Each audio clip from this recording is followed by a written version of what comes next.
Iceland claimed to be suffering from colonial exploitation during the bitter Cod Wars with the UK in the 70s, according to documents unearthed by Express. The Cod Wars were a series of confrontations between the UK and Iceland on fishing rights in the North Atlantic, starting in 1958 and finishing in 1976. While Brexit will give the UK an opportunity to take back control of its waters from the EU, there are fears it could reignite the country's feud with Iceland over limits. It all started when the fishing boom, sparked by technological advancements in the 19th and early 20th centuries, started affecting fish stocks, and Iceland decided to take action to stop foreign fishing in waters close to its shore. It started by declaring a 4-mile zone around its shores, but the UK hit back with a ban on the import of Icelandic caught fish. In 1958, after years of failed diplomacy, Iceland expanded its zone to 12 miles and banned foreign fleets from fishing in these waters at all.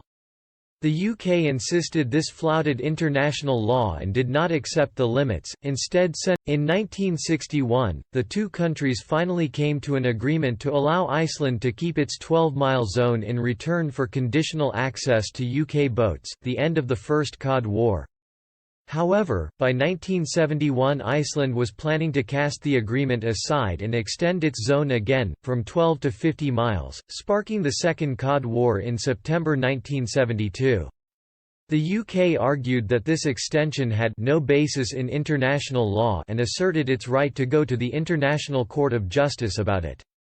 It was during the Second Cod War that one particularly galling argument was made by Iceland, that it was suffering from colonial exploitation at the hands of the British. Documents unearthed at the National Archives by Express.co.uk have revealed that in 1972 Icelandic diplomats were trying to win over African and Asian countries' support for their view of the fisheries dispute. An Icelandic observer attended a meeting of the Scientific Council of the Organization for African Unity in Abada, Nigeria, and planned to send one to the meeting of the Afro-Asian League. One British official wrote, "At the Ibadan meeting and in other contracts the Icelanders seem to have had some measure of success in their efforts. They have been representing that they are now suffering from much the same type of colonial exploitation which claims that the countries of Africa and Asia have suffered in the past. Also, in an attempt to gain support for their position in the dispute with us, the Icelanders have ranged themselves on the side of those who advocate a 12-mile territorial sea but with a zone of economic jurisdiction extending to 200 miles form the coast." The colonial argument is particularly ironic given that the first settlers in Iceland were Scandinavians, many of whom had slaves from Scotland and Ireland.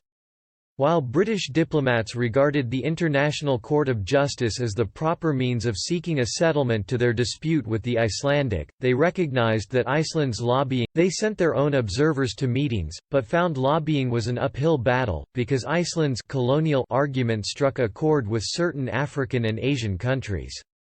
What's more, many of them favored wide jurisdictions themselves, particularly for resources management such as fisheries. One British official wrote, "We realize that, in general, African and Asian countries tend to be sympathetic toward the ideas that the Icelanders are advocating, although there have been recent indications that some, the Ivory Coast, Ghana and Zaire have been mentioned, may be inclined to a more moderate point of view. We therefore recognize that a statement of our side of the case may not be particularly well received." They added, "It has to be recognized that less developed countries tend to maintain that, for historical reasons, the cards in the pack of international law have been stacked against them by the mate." Iceland unilaterally extended its limits to 50 miles in September 1972, but the argument over fishing limits went on until a temporary agreement was signed in November 1973. This agreement held out for a couple of years until Iceland again extended its limits, to 200 miles, triggering the Third Cod War. The Cod Wars finally came to an end when NATO stepped in to help resolve the issue. This resulted in an agreement that was highly favorable to Iceland, because the tiny nation was strategically important to NATO in the Cold War. As of 1982, UN Convention dictates that every country is entitled to an exclusive economic zone (EEZ) that stretches out for up to 200 miles from its shore or to the median point between its shore and its neighbors, e.g. However, the EU's Common Fisheries Policy (CFP), enacted in 1983, means that boats from every member state can fish in each other's waters, except from inside the 12-mile territorial waters. Meanwhile, Iceland has stayed out of the EU, but is in the European Economic Area (EEA), European Free Trade Association (EFTA), and the Schengen Agreement. The CFP has meant that over 60% of the fish caught in UK fishing waters is caught by foreign boats. However, the UK left the EU on January 31 and is looking to finish negotiations for its future relationship by the end of the year.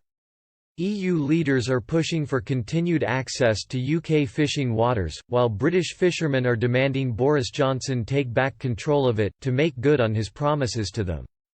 That said, there are concerns that dropping out of the CFP could potentially spark tension over fishing limits.